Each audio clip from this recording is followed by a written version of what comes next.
Hi everybody, in this video I'm going to review G.I. Joe the movie on DVD. Out of all the cartoon movies of the 1980s, this is one of my favorites. I highly recommend watching it for several reasons. First, the music and the opening are fantastic. The music, the action, and the symbolism of this opening is spectacular. In terms of a storyline, we have a new group of Joes introduced. They are creative misfits whose eccentricities and idiosyncrasies are initially misunderstood. One of the new recruits, Lieutenant Falcon, is the one who truly doesn't belong. Because he's self-centered and completely irresponsible, it's hard to believe that he's a Green Beret. Jinx, Big Lob, Tunnel Rat, Chuckles, Law and Order are charismatic and interesting new characters. I wish they had a little more screen time than they do. These new characters also supply several moments of wonderful comic relief in a G.I. Joe adventure that blends sci-fi, action, and horror. The new villains that are introduced in this movie are also fantastic, my favorite being Pythona. I've been a fan of Jennifer Darling since she was on The Bionic Woman, and her voice acting is fantastic. She voices the fierce and flirtatious Pythona perfectly. I still have the toy of Nemesis Enforcer.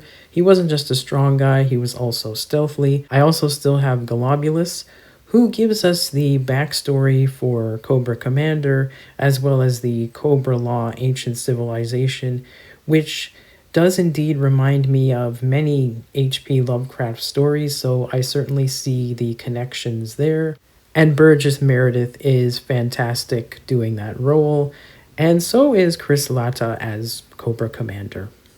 I like the way the movie shifts Cobra from being a terrorist organization to being an ancient civilization, possibly aliens who want to destroy humans. And further to that point, this movie follows the tone of several darker episodes of G.I. Joe from later in the first season as well as the second season. This is G.I. Joe at its most mature and sophisticated.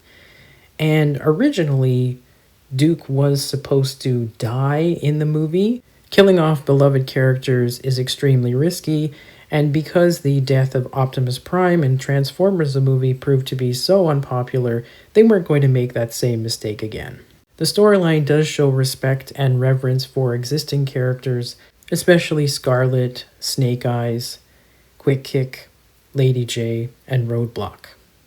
Now I'll talk about my criticisms of the movie.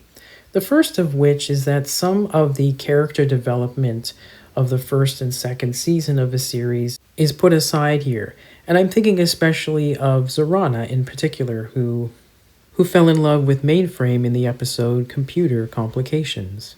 It would have been nice if that plotline had been revisited in the movie.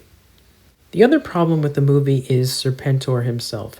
For someone who is supposed to be the best of the best, the greatest of the worst, he is arrogant, boastful, not charming.